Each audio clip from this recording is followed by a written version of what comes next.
अस्मद्गुरुपरमगुरून्यतिवरपूर्णो सयामुनं रामं पद्माक्षणाथषडजित्सेनेशरमारमापतीन् वन्दे वन्दे वृन्दावनचरं वल्लभीजनवल्लभं जयन्ती सम्भवं धाम वैजयन्ती विभूषणं तुरगविराजशननान्दोळिगाधीष्वधिगमधिगमन्यामात्मशोभां ददानम् अनवधिकविभूतिम् अस्ति शैलेश्वरं त्वामनुदिनमणिमेषैर्लोचनैर्निर्विशेयम् பத்தாம் நாள் மாலை வெட்டிவேர் சப்பரம் துவஜ அவரோகணம் விடை சாதித்தல் சப்தாவரணம். இந்த உற்சவத்தில் பெருமாள் சின்ன காஞ்சிபுரத்திலே தான் எழுந்தருள் இருக்கக்கூடிய திருக்கோவில் இருக்க அஸ்திகிரி, அதனுடைய பார்ஸ்வத்திலேயே மாட வீதிகள் இன்னும் கொஞ்சம் சில இடங்களில் எழுந்தருள்றான். இந்த இடத்துல தனக்கே கைங்கரியம் பண்ணக்கூடியவர்கள் வசிக்கக்கூடியவர்கள் இடத்துல தனக்கு கைங்கரியம் பண்ணுறவாள்லாம் அனுகிரகிக்கிறதுக்காக இந்த வீதிகள்லாம் ஏழ்றான். நித்தியம் நகரமான பெரிய காஞ்சிபுரத்துக்கு எழுந்தருள்வான். இன்றைக்கி எழுந்தருள்றதில்லை. இன்றைக்கி சேவிக்கிற பிரபந்தம் ராமானுசந்தாதி. இதை நம்மாழ்வார் எப்படி வர்ணிச்சிருக்கார் அப்படின்னா, தீர்ந்த அடியவர் தம்மை திருத்தி பணிகொள்ள வல்லார்ந்த புகழச்சுதனை அமரர் பிவானை அம்மானை அப்படின்னு சாய்ச்சிருக்கார். தீர்ந்த அடியவர் தம்மை, அதாவது தனக்கே கைங்கரியம் பண்ணணும் அப்படின்னு இருக்கக்கூடிய அடியவர்களை திருத்தி பணிகொள்ள வல்ல, அதாவது தன்னுடைய சேவையினாலே தன்னுடைய உற்சவாதிகள்னால நன்னா திருத்தி பணிகொள்கிறான். கைங்கரியம்னா அது எப்படி இருக்கணுமோ அந்த மாதிரி அதை திருத்தி அவளை பணிகொள்கிறான். யாரோ புதுசாக இருக்கவாளையில தீர்ந்த அடியவர், தனக்குன்னே ஏற்பட்ட அடியவர்கள், பெருமாளுக்கு தான் கைங்கரியம் பண்ணணும்னு இருக்கக்கூடிய அடியவர்கள் இருக்காளே அவளை திருத்தி பணிகொள்கிறான் அப்படின்னு சாய்க்கிறார். அதனால தான் நகரத்தில் போய் எல்லாருக்குமா சேவை சாய்க்காமல் இங்கே தன்னுடைய மாட வீதிகள்லேயே பார்ஸ்வத்திலேயே எழுந்தருளி சேவை சாதிக்கிறான். அதோடு கூட கைங்கரியம் பெருமாளுக்கு பண்ணுறதுன்னா இந்த கைங்கரியமெல்லாம் அனுக்ஞா கைங்கரியம். இந்த கைங்கரியமெல்லாம் அனுக்ஞா கைங்கரியம். வாழால் பட்டு நின்னீர் உள்ளீரேல் வந்து மண்ணும் மனமும் கொண்மின். இங்கே நீங்கள் வாழணும்னு ஆசைப்பட்டங்கன்னா அர்த்தம். மோட்சம் போய் வாழணும்னு இல்லை, இங்கே வாழணுன்னா நீங்கள் பெருமாள் கைங்கரியத்தில் வந்து முற்சங்கரணத்துலேருந்தே வந்து சேருங்கோள் அப்படின்னு பெரியாழ்வார் பணிச்சேரோல். அந்த மாதிரி அந்த இது எப்படி இருக்கணும், என்ன ஏழாட்காலும் பழிப்பிலோன் நாங்கள் அப்படின்னு சொன்னார். என்ன கூழாட்பட்டவர்கள்லாம் எங்கள் குழுவில் இது பண்ண மாட்டோம், ஏழாக்காலும் பழிப்பிலும் நாங்கள் கொஞ்சம் கூட பழிப்பு இல்லாத சுத்தமாக இருக்கக்கூடியவாள், தூய்மையாக இருக்கக்கூடியவாள்னு சொன்னேன். அந்த மாதிரி எம்பெருமானுடைய கைங்கரியம் இது அனுக்ஞா கைங்கரியம். அப்போ நமக்கு அந்த அனுக்ஞா கைங்கரியத்துக்கு தான் தீர்ந்த அடியவர்னு தான் சொல்லிட்டாரே. பெருமாளுக்குன்னே கைங்கரியம் பண்ணுறதுக்கு தான் இருக்கான், மறுபடியும் அவள் என்ன திருத்தி பண்ணிக்கொள்வது அப்படின்னு சொன்னால் பெருமாளுக்கே கைங்கரியம் பண்ணுறவர் தான். இப்போது ஆஃபீஸில் வந்து வேலை பண்ணுறான், நன்னா பண்ணுறான், ப்ரமோஷன்லாம் போயிட்டே இருக்குது. திடீர்னு என்ன பண்ணுறான், ஆஃபீஸில் ட்ரைனிங் கொடுக்குறான். எதுக்கு கொடுக்குறான் ட்ரைனிங்னா, இன்னும் கொஞ்சம் நன்னா அவன் வேலையை நன்னா பண்ணுறதுக்காக. அதுக்காக வந்து டிபார்ட்மெண்டல் ட்ரைனிங் அப்படின்னு கொடுக்குறான். அதுபோல் இந்த இடத்துல எப்படி பண்ணுறான் பெருமாள் அப்படின்னு சொன்னால், அதான் வாழால் பட்டு நின்னீர் உள்ளீரேல் வந்து மண்ணும் மனமும் கொண்மின்னு பெருமாள் கைங்கரியத்துக்கு வரா. ஆனால் நான் கூழாட்பட்டு நீர்களைன்னு எங்கள் குழுவில் பூதலட்டோம்னு சொல்கிறேன். அதாவது கலக்க மனசோடைய வேலை எங்கள் குழுவில் இல்லை, கலக்க மனசே இல்லை, பெருமாளுக்கு தான் கைங்கரியம் பண்ணுறோன்னு. நான் எப்படி இருக்கக்கூடியவா, ஏழாட்காலும் பழிப்பிலோன் நாங்கள், என்ன 7 காலத்துலேயும் நாங்கள் பழிப்பு இல்லாத இருக்கக்கூடியவா என்றைக்கும் அப்படின்னு சொல்கிறார். அதனால் இது அனுக்ஞா கைங்கரியம். இது பண்ணாலும் பண்ணலாம், விட்டாலும் விடலாம். பண்ணாக்கா நமக்கு இங்கே சந்தோஷமான இந்த இந்த இந்த சம்சாரத்துலேயும் நமக்கு பெருமாளுடைய கைங்கரியம் நித்திய சூரியகளை போல் கிடைச்சிதே, இங்கேயே முக்தானுபூதியாக முக்த அனுபவத்தை பெற்றோம் அப்படின்னு சந்தோஷம் நமக்கு. ரைட்டு. அதுக்கு பண்ணணும்னா இந்த அனுக்ஞா கைங்கரியத்தை பண்ணணும்னா முதல்ல ஆக்ஞா கைங்கரியத்தை சரியாக பண்ணணும். ஆக்ஞா கைங்கரியம்னா நம்முடைய குழி முதல் கிரிசைகள் இருக்குதே, ஸ்நான சந்தி, இதெல்லாம் நன்னா பண்ணணும். இதை நன்னா பண்ணி பெருமாளுக்கு உகப்பை உண்டாக்கிட்டு தான், அதுதான் ஏழாட்காலும் பழிப்பிலோம்னு சொன்னேன். இதை பண்ணிட்டு தான் அப்புறம் வாழாட்பட்டு நின்று இங்கே வந்து பகவத் அனுபவம் பெறணும்னா நீங்கள் முற்சங்கரணத்துலேருந்து வாங்க அப்படின்னு சொன்னதுபடிக்கு இந்த கைங்கரியம். அதனால் தீர்ந்த அடியவராக இருக்கக்கூடியவளை திருத்தி பணி கொள்றதுக்காக தான். சரி, இவன் எங்கே எழுந்தருளிருக்கான்? என்ன எத்யபி இந்த இடத்துல தான் பிரம்மா யாகம் பண்ணார். காஞ்சி நகர் ஒரு நகரை சமைக்க சொன்னான் விஸ்வகர்மாவை. அதுக்கு காஞ்சி அப்படின்னு பேர் வச்சான். இதெல்லாம் பண்ணி இந்த இடத்துல தான் யாகம் பண்ணி இது பண்ணான். ஆனாலும் பெருமாள் என்ன பண்ணுறார், பரமை காந்திகள்லாம் இது வசிக்கக்கூடிய இடமா இதை அத்தி ஊர் அப்படின்னு இதை ஊராக வச்சிருக்கான். அது காஞ்சி மாநகர். மாநகர் மாநகர் நகரம்ன்றது அனுஷ்டானத்துக்கு குறைச்சலான இடம். சாஸ்திரமே நகரத்தில் பாதி ஆச்சாரம் இருந்தால் போகும் அப்படின்னு சொல்கிறது. ஸ்வகிருஹே பூர்ணமாச்சாரம்ன்றது கிராமத்தில் ஸ்வகிராமே பூர்ணமாச்சாரம் இல்லை அப்படின்னு.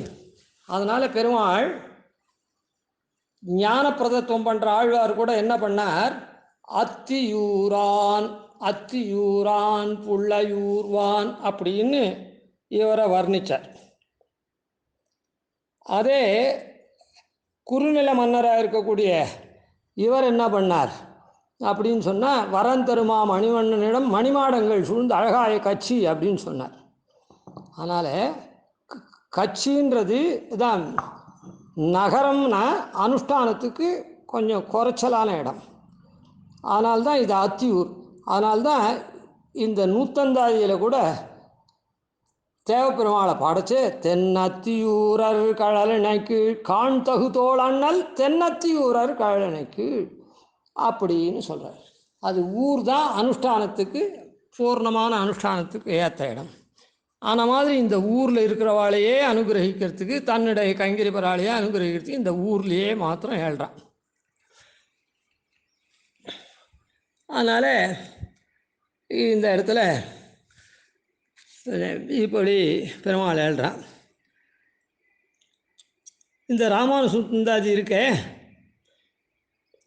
இந்த ஆரம்பத்தில் பூமன்னு மாது பொருந்திய மார்வன் புகழ்மலிந்த பாமன்னு மாறன் அப்படின்னு இருக்குது. திருமகளார் தனி கேள்வன் பெருமையுடைய பிரானார் அப்படின்னு இருக்க, இது பூமன்னு மாது பொருந்திய மார்வன் அப்படின்னு இப்படி தேவப்பெருமாள் வந்து திருமகளார் தனிக்கேழ்வனாக இருக்கானே, அதை விவரிக்கிறது பூமன்னு மாது பொருந்திய மார்வன். கடைசியில் முடிச்சே என்னன்னா, செழுந்திரை பார்க்கடல் கண் துயில் மாயன் திருவடிக்கீழ் விழுந்திருப்பார் நெஞ்சில் மேவு நஞ்ஞானி அப்படின்றது. இந்த 10 நாளும் பரமை காந்திகள்லாம் சர்வதா பெருமாள் இடத்துல மண்டி ஆக்ஞா கைங்கரியங்களை இந்த உற்சவத்துக்கு விரோதம் இல்லாமல் பின்மால 4 மணிக்கு பெருமாள் ஏழ்றாருன்னா ஸ்நானத்தை மாத்திரம் பண்ணிட்டு வந்து உற்சவம் 10 மணிக்கு முடியுதுன்னா அப்புறம் போய் ஆக்ஞா கைங்கரியமான சந்தியாவந்தனத்தை பண்ணுறார். இந்த அனுக்ஞா கைங்கரியமான உற்சவத்தில் மண்டி ஆக்ஞா கைங்கரியம் பின்னாலேயே பண்ணக்கூடிய ஸ்நானத்தை பண்ணிட்டு உதயானந்தரம்தான் பண்ணக்கூடிய உபஸ்தானமானதுனால சந்தியாதி கர்மாக்கள் எல்லாத்தையும் அப்புறம் வந்து அது அனுகுணமாக பண்ணுறா. இப்படி சர்வதா செழுந்திரை பார்க்கடல் கண் துயில் மாயன் திருவடி கீழ் விழுந்திருப்பார் நெஞ்சில் மேவு நஞ்ஞானி அப்படின்றது யதாக்கிரமம் வந்தால் கூட இந்த 10 நாளும் திருவடியிலேயே பெருமாள் திருவடியிலேயே மண்டி கிடக்கிறாள் மேவு நஞ்ஞானின்னு. அந்த மாதிரி வேத வித்வன்கள்லாம் தது அனுகுணமாக இருக்கிறதுல இந்த திருவடி கீழ் விழுந்திருப்பார் நெஞ்சில் மேவு நஞ்ஞானி அப்படி நெஞ்சில் அப்படின்றது இதை குறிக்கிற மாதிரி இருக்குது. அதுக்கப்புறம் நடுவில் தான் சொன்னோம் தென்னத்தியூரர் கழலினை கீழ்னு. அதே மாதிரி ஆழ்வார் உண்டோ கண்கள் துஞ்சுதலே கருமத்தினால் செய்வன் சோர்வின்னியே அப்படின்னு ராமானுஜன் இருக்குது. இந்த மாதிரி எம்பெருமான் எம்பெருமானுக்கு இங்கே கைங்கரியம் பண்ணுறத அதான் நம்மாழ்வார் திருவிருத்தத்தில் உண்டோ கண்கள் துஞ்சுதலேன்னு சொன்னார். இந்த ராமானுஜாதியில் கருமத்தினால் செய்வன் சோர்வின்னியே அப்படின்னு அது இந்த உற்சவத்தில் கொஞ்சம் கூட சோர்வில்லாத அப்படி கைங்கரியம் பண்ணுறாலே அதை ஸ்மரித்தபடியாக இருக்குது. அவர் அத்தியூரான்னு பூதத்தாழ்வார் ஏன் சொன்னார்னா ஞான பிரதத்துவம் பண்ணுறதுனால அந்த ஞான காரியம் என்ன அனுஷ்டானம். அதனால் அனுஷ்டானத்துக்கு ஹேத்துவாக இருக்கக்கூடிய ஊரில் எழுதிருக்க பெருமாள் அத்தியூரான்னு சொன்னார், அவர் கட்சின்னு சொல்லாமல். அதனால் இப்படி ஆழ்வார் அதான் பெருமாள் ஏழ்ற சன்னிவேஷம் அங்கே சேவிக்கக்கூடிய கடைசியில் என்ன உன் தொண்டர்கட்கே அன்புற்றிருக்கும்படி அப்படின்னு அந்த எண்ணத்துக்கு விட சாய்க்கிட்டே எல்லாரும் இந்த கைங்கரியத்தில் எல்லாரும் பண்ணவாள்லாம் சௌக்கியமாக அவாவா இடத்துல போய் சேர்ந்து என்ன நித்திய கர்மாக்கள்லாம் நன்னா பண்ண வேண்டியது அப்படின்னு பெருமாள் விட சாய்க்கிறார். அதுதான் உன் தொண்டர்கட்கே அன்புற்றிருக்கும்படி என்னையாக்கி அங்காட்படுத்து அப்படின்னு பிரார்த்தனா ரூபமாக இங்கே இருக்குது. பெருமாள் ஸ்வஸ்தானத்துக்கு போய் அவ்வளவா எல்லாம் காரிய விசேஷங்கள்லாம் நன்னா பண்ணுங்கன்னு இது பண்ணுறார். அது இங்கே பிரார்த்தனா ரூபமாக இருக்குது. அதனால் இந்த பெருமாள் ஏழ்ற சன்னிவேஷம் அதாவது இடம் ஊர்லேயே ஏழ்றார், நகரத்துக்கு ஏழாமே என்ன தீர்ந்தாடியவர் தம்மை திருத்தி பணி கொள்றதுக்காகவே ஏழ்றான்றது அது காண்பிக்கிறது. விட சாய்க்கிற பிரகரணத்தை இந்த உன் தொண்டர்கட்கே அன்புற்று இருக்கும்படி அப்படின்னு சொல்கிறது. இந்த 10 நாளும் கைங்கரியம் பண்ணுறத இதுதான் கடைசி வேலையானதுனால அவளை பிரசம்சை பண்ணுறது. இங்கே திருவடிக்கு விழுந்திருப்பார் நெஞ்சில் மேவு நஞ்ஞானி அப்படின்லாம் இப்படி பெருமாளுடைய இதை இந்த உற்சவம் அப்படி சூச்சிப்பி அதாவது இது விட சாய்க்கிறத நான் உன் தொண்டர்கட்கே அன்புற்று இருக்கும்படி என்னை ஆக்கி அங்காட்படுத்தேன் பிரார்த்தனா ரூபமாக இங்கே இது பண்ணுறது. பேரி தாடனத்தை தேவதாகுவான் நடந்ததை காணீரே காணீரே வந்து காணீரே அப்படின்னு அங்கே சாய்ச்சார். இங்கே விட சாய்க்கிறதையும் ஸ்மரிக்கிறார். 10 நாளும் கடந்த 2ஆம் நாள் சயமரம் கோடித்து மற்ற மாலை தாங்கி மைந்தனை உத்தானம் செய்துன்னு அன்றைக்கே 12ஆம் நாள் அதான் 10ஆம் நாள் உத்தானம் பண்ணுறா அப்படின்றத சொல்லிவிட்டார். அங்குரார்ப்பணம் ஆழ்வார் திருநாளோடு சேர்ந்து 12ஆம் நாள் அப்படின்னு அங்கேயே சாதிச்சிருக்கார். அதுபடிக்கு இந்த உற்சவம் வரதனுடைய உற்சவம் ஆழ்வார்களால் என்ன மங்களாசாசனம் பூர்ணமாக பண்ணப்பட்டிருக்கு. ஆழ்வார் நம்மாழ்வார் எப்படி இந்த உற்சவத்தை சுருங்க அதாவது ஸ்கெட்ச் போட்டு கொடுத்தாருன்னு சொல்லலாம்.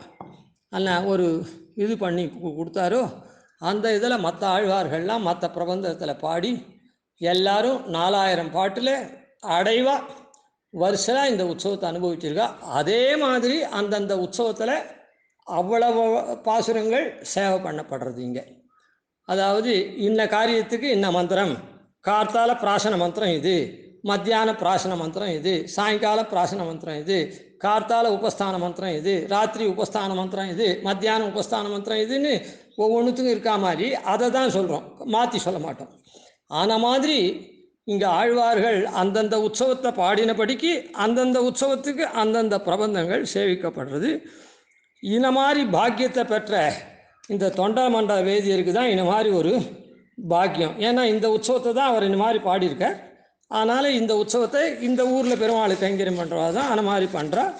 அதனால் தேசிகன் தொண்டமண்டல வேதியர் வாழவே தூய தென்மர வல்லவர் வாழவே. ஏன்னா தொண்டமண்டல வேதியர்கள் தான் ஆழ்வாருடைய தென்மறையில் இருக்கக்கூடிய அந்த தேவப்பெருமானுடைய உற்சவத்து எப்படி ஆழ்வார் அனுபவித்தாரோ அதே மாதிரி பாடக்கூடிய பாக்கியம் பெற்றவாளாந்தன. அது 2 விஷயத்தையும் அவளுக்கு சொல்லி பல்லாண்டு பாடினார். அதுபடி இந்த உற்சவம் இன்றளவும் நாளைக்கும் பெருமாளுக்கு நடந்துட்டுருக்குது.